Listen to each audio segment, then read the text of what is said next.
Good morning. So in this video, I'm going to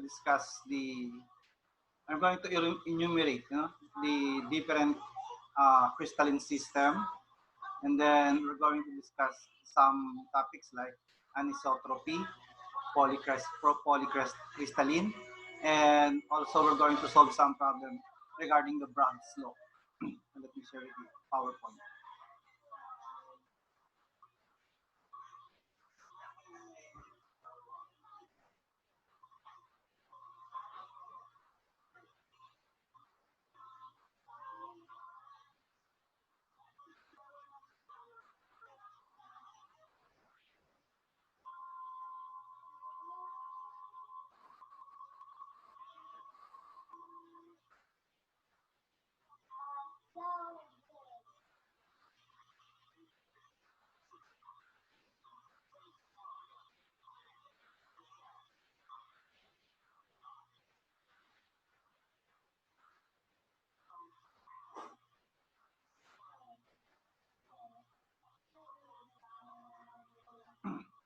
Okay. So these are the 7 crystal system, So the first one is cubic.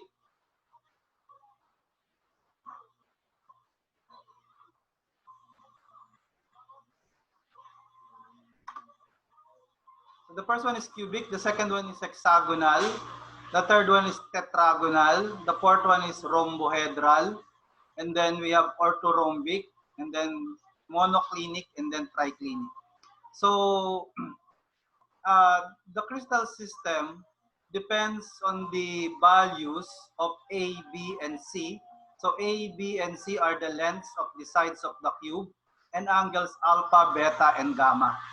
So as you can see, angles alpha is between Z and Y, while beta is between Z and X, and finally gamma is between X and Y. So, for example, cubic have equals A, B, and C, and equal alpha, beta, and gamma. So alpha, beta, and gamma is 90 degrees.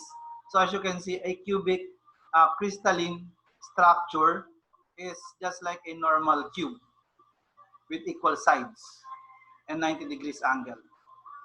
While an hexagonal crystalline or crystal unit cell, A is equals to B. You can see this is the B and the A.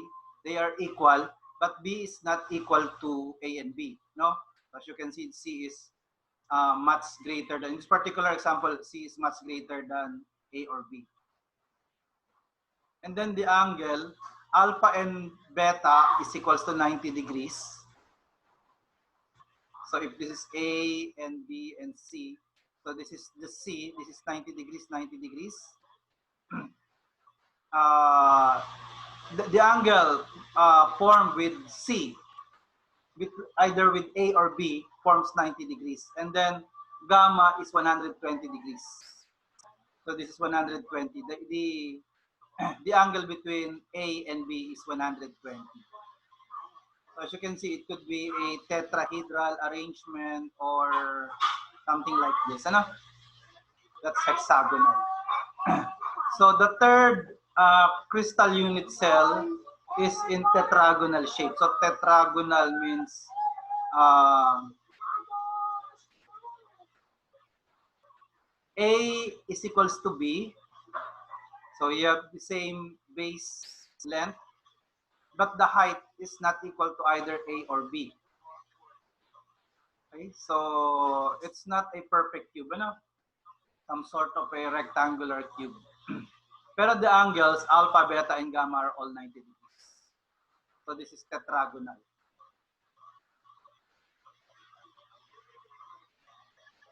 And then we have trigonal or rhombohedral. So when you have a trigonal or rhombohedral, A is equals to B is equals to C. So it's just like a cubic unit cell. But then the angle is not equal to 90 degrees. One of the angle is not, all of the angle are not equal to 90 degrees. No? Pero all of them are equal. Alpha is equals to B is equals to gamma, but they are not equal to 90 degrees. So that is trigonal or rhombohedral.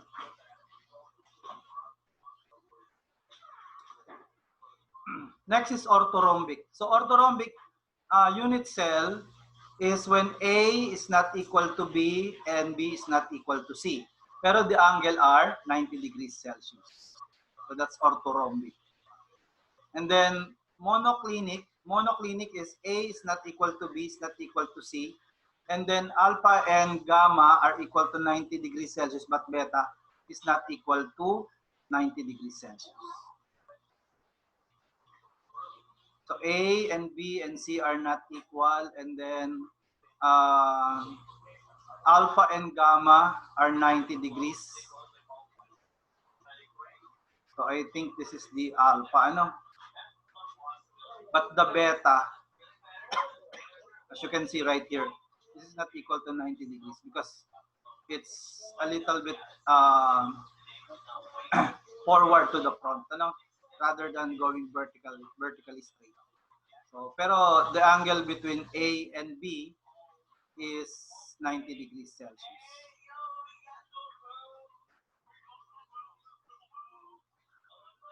And then finally, we have triclinic. This is the seventh crystalline system. So A is not equal to B, is not equal to C, and then alpha, beta, and gamma are not equal to 90 degrees Celsius. So it's a matter of memorizing this, and then it's either the length is either equal or not equal, and then the angle is either 90 degrees or not 90 degrees. So parang you just try to get all the combinations. So if you're going to review this, you can see three of them are regular, are almost straight cubes. This one is much taller than the base, while the last upright cube, the base is not square, it's rectangular. So, and then we have one that is upright, pero the base is not square. So that's hexagonal. And then the three other, which have the gamma is not equal to 90 degrees. No, the gamma is the beta. The beta is not equal to 90 degrees. Anyway, they look like swaying cubes, no? So the first one have equal A, B, and C. So this is just an ordinary cube, the trigonal. And then these two, this one have not, the sides are not equal. A, B, and C are not equal. And then also this one is A, B, and C not equal. But the angle for monoclinic, the two angles are 90 degrees Celsius. The last one, the triclinic, have no angle that is equal to 90 degrees. So just try to remember this 7 crystal system. Okay, so when you say you have a polycrystalline material, most crystalline solids are composed of a collection of many small crystals or grains. So such material are termed as polycrystalline. So when you have 2 or more crystal in a single material, you describe that material as a polycrystalline material. Anisotropy. Anisotropy is when you measure the properties, for example, the thermal conductivity of a certain material at different direction, you will have a different value. No? So that is referred to as anisotropy. The physical property of single crystal of substances depends on the crystallographic direction in which the measurements are taken. Okay, so that's anisotropy property. Anisotropic property. No? When you try to measure these properties and you have different values depending on the direction of the measurement, we call that anisotropic property.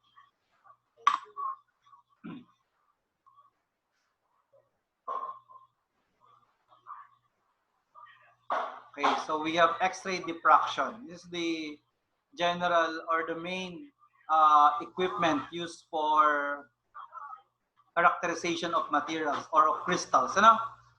So X-ray diffraction, determination of crystal structures. We use this for the determination of crystal structures. Historically, much of our understanding regarding the atomic and molecular arrangement in solids have resulted from X-ray diffraction investigations. So probably you can tell whether a substance is FCC, if it's a metal, whether it's an FCC, a BCC, etc., or whether it is cubic, triclinic, monoclinic using X-ray diffraction.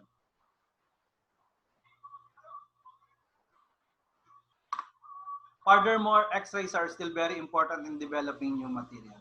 So when you have in mind a new material, for example, a new composite, after producing the material, probably X-ray diffraction is a very good way to predict, its properties or where it's going to fail.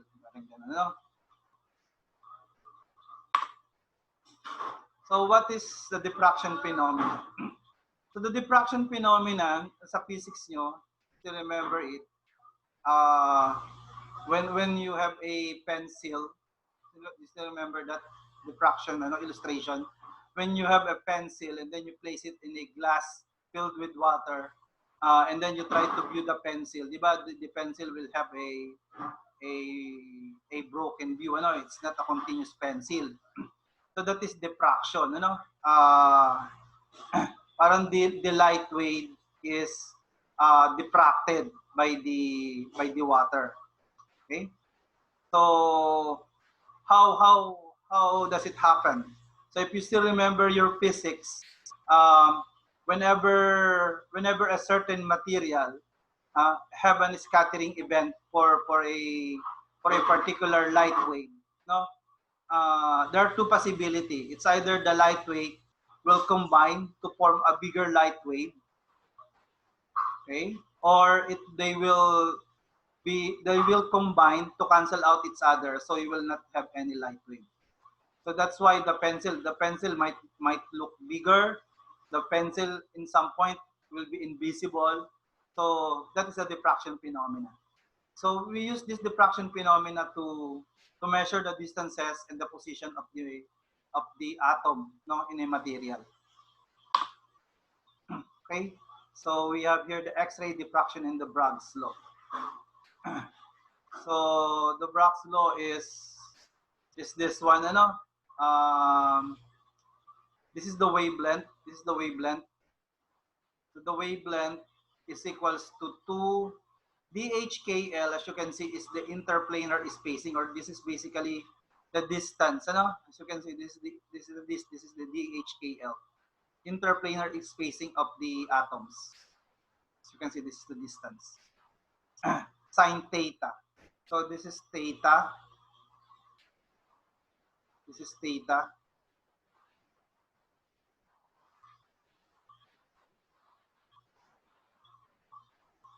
So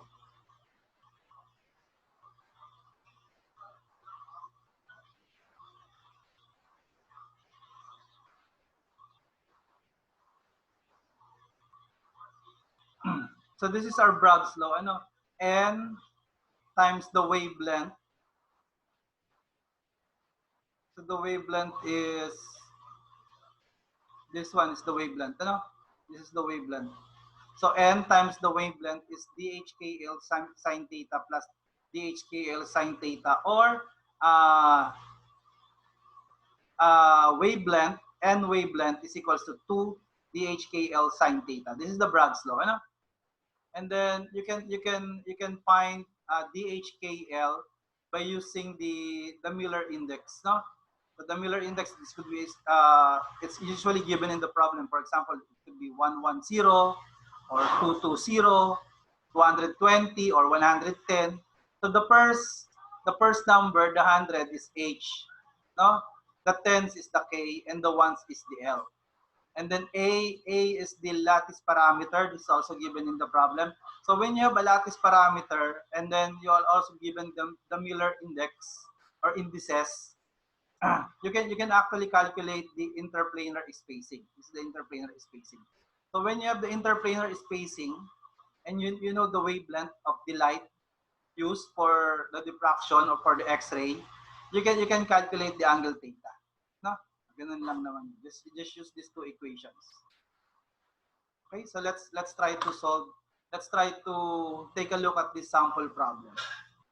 So for BCC iron, compute the interplanar distance and the angle for 220 set of planes. So you need to complete DHKL and also theta. The lattice parameter for FE, this is A, is 0.2866 nanometer. Also assume that the monochromatic radiation having a wavelength of 0.1790 nanometer is used, and the order of reflection is 1. So probably this is N, ano? It's the order of reflection, 1.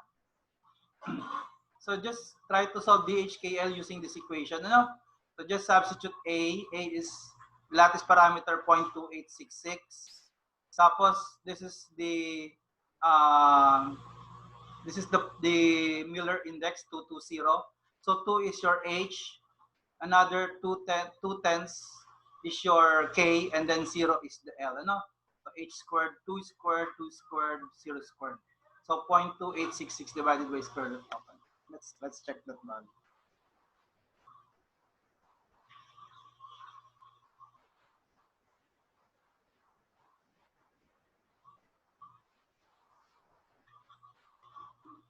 Okay, I'm getting the same, 0.1013 nanometer. So this is DHKL. This is the interplanar spacing. As you can imagine, this is the distance between the atoms in different planes.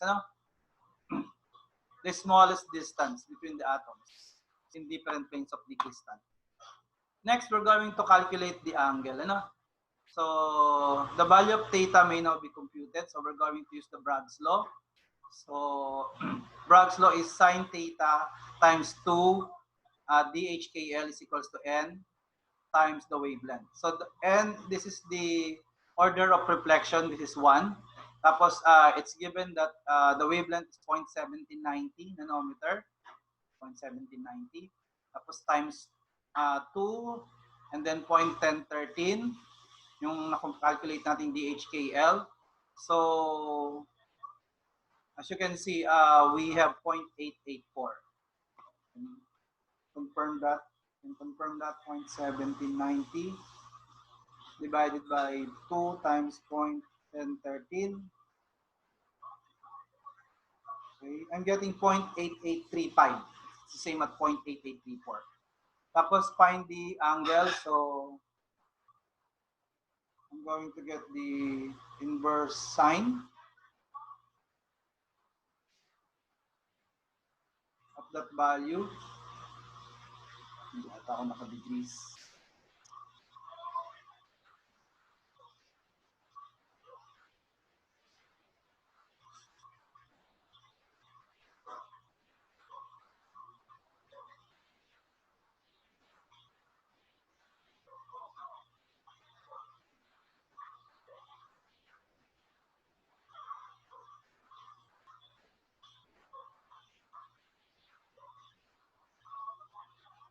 Anyway, so just try to get the arc sine of 0.884, and you're supposed to get 62.13 degrees.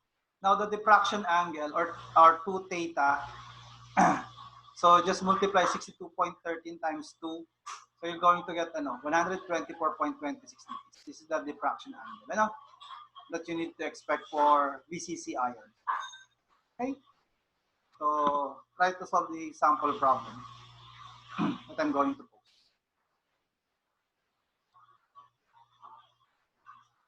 Okay, see you on the next video.